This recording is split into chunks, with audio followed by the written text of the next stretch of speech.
সেটা হলো আওয়ামী লীগের সামনে বিচার ছাড়া কোনো ওয়ে নাই। আজকে সারা ম্যাম একটা কথা বলেছেন যে ডেথ পেনাল্টির বিষয়ে আমাদের জায়গা থেকে আমরা সর্বোচ্চ শাস্তি আওয়ামী লীগের চাই। যারা খুনি সংগঠন এবং বাংলাদেশের খুনের যারা গত 15 বছরে মানুষের উপরে হামলা, নিপীড়ন, খুন এইসব কর্মযজ্ঞে ছিল, আমরা তাদের সর্বোচ্চ শাস্তি আজকের এই ফোরাম থেকে দাবি করছি। দ্বিতীয়ত যে বিষয়টা, সেটা হলো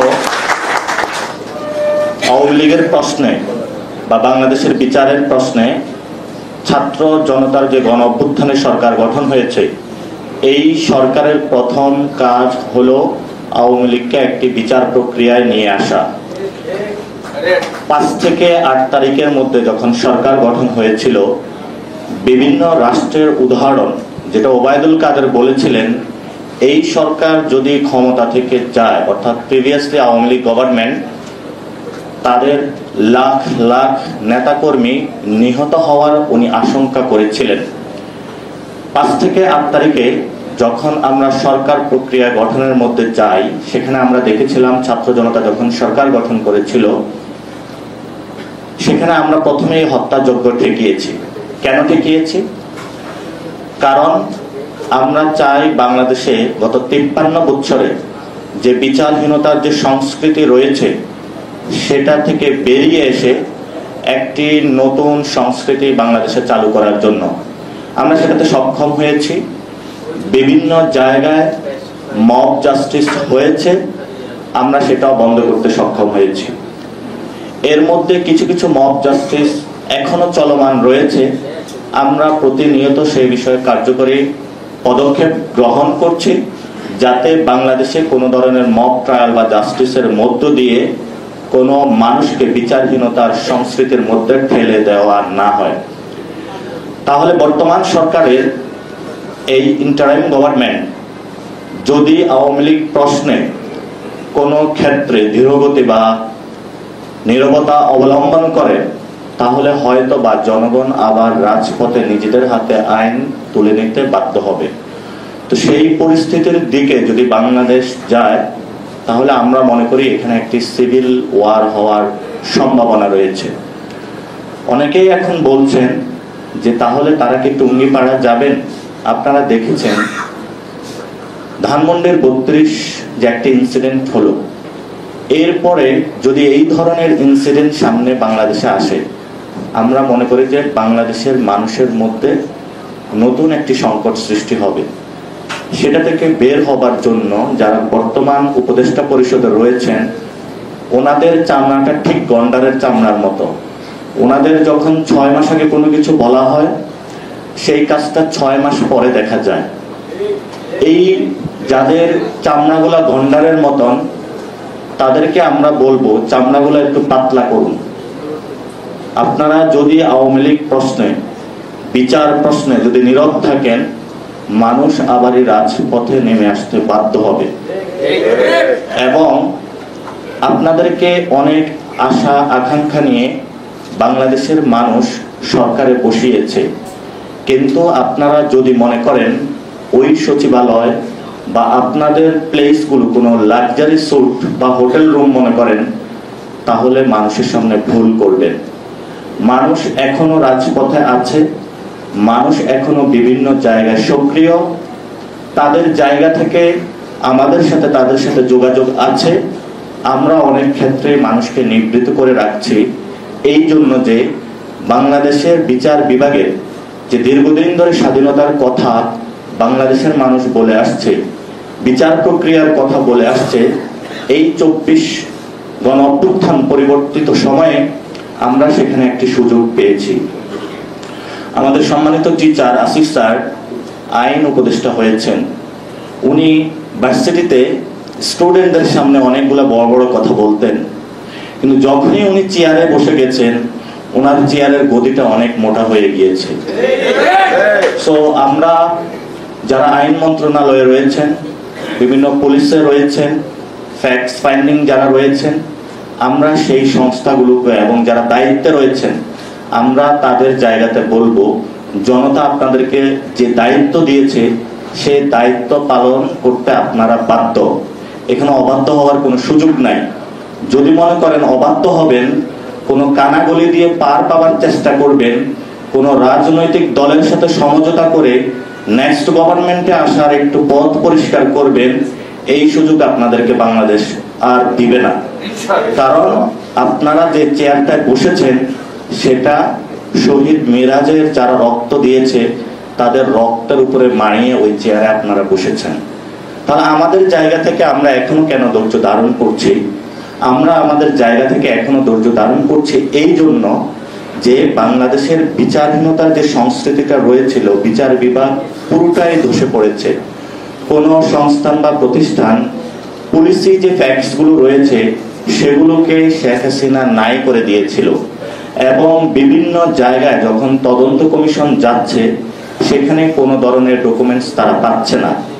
এবং এখনো আমরা দেখতে পাচ্ছি বিভিন্ন সভরেন্টি ফোর্সের মধ্যে বিভিন্ন জায়গা যারা ক্রিয়া কার্যকলাপে রয়েছেন সেখানেও বিভিন্ন তদন্ত সংস্থাগুলোর লোকজন যখন যাচ্ছেন সেখানে তাদের থেকে ডেটাগুলো রিকভারি করার চেষ্টা চালানোর পরও তাদেরকে ডেটাগুলো দেওয়া হচ্ছে না। আমরা কে কোথায় কি করছেন সেসব বিষয়ে সম্যক অবগত, কিন্তু যখন আমরা আবার এই মাঠে নামবো তখন আপনাদেরকে সেকেন্ড চান্স আমরা দিব না। আপনারা সিরিয়ার দিকে দেখেছেন, সেখানে নতুন একটি গভর্নমেন্ট গঠন হয়েছে। আমরা বলি না কি ফরমেশন সেটা আমরা ফলো করব, কিন্তু সেখানে আমাদের সামনে কিছু বিষয়ের নজরানা আমাদের সামনে রয়েছে। আমাদের শ্রীলঙ্কার কিছু বিষয় আমাদের সামনে উদাহরণ রয়েছে, অনেক দেশেরই উদাহরণ আমাদের সামনে রয়েছে। ইন্টারন্যাশনাল যারা ক্রিমিনালে এক্সপার্ট রয়েছেন তারা বাংলাদেশ ভিজিট করেছেন এবং সেখান থেকে তারাও তাদের মতামতগুলো রেখেছেন। সবচেয়ে আসার জায়গা হলো ইউএন এর মতন একটি সংস্থা আমাদেরকে সবগুলো ডাটা ফ্যাক্ট ফাইন্ডিংস করে আমাদের সামনে চোখে আঙ্গুল দিয়ে দেখিয়ে দিয়েছেন, তারপরও আমরা মুখে কলা দিয়ে বসে আছে আইন মন্ত্রণালয়ের মতন জায়গায়। এটা কেন আমি বুঝতে পারছি না, কারণ হয়তোবা যারা বিভিন্ন সংস্থা বা বিভিন্ন উপদেষ্টা আছেন হয়তো আপনারা টাকার উপরে ডিপেন্ড করতেছেন, অথবা নেক্সট গভর্নমেন্ট যিনি আসবেন তাদের উপরে ডিপেন্ড করে কোনো পার পাওয়ার চেষ্টা করতেছেন। কিন্তু আমরা মনে করি এই সরকারের যেমন দায়িত্ব বিচার করা, আমরা এই সরকার থেকে বিচারটা ইনশাল্লাহ বুঝে নিব। এই সরকারের সামনে বিচার প্রক্রিয়া সম্পূর্ণ করা ছাড়া দ্বিতীয় কোনো পথ খোলা নাই। সেকেন্ড বিষয়ে আমরা আসি, বাংলাদেশে নির্বাচনের কথা বলছে। আমরা বলি না যে বাংলাদেশে নির্বাচন হবে না, কিন্তু আওয়ামী লীগের বিচার শুরু এবং কিছু প্রক্রিয়া শুরু পর্যন্ত বাংলাদেশে কিন্তু কোনো নির্বাচন হবে না। কেন হবে না?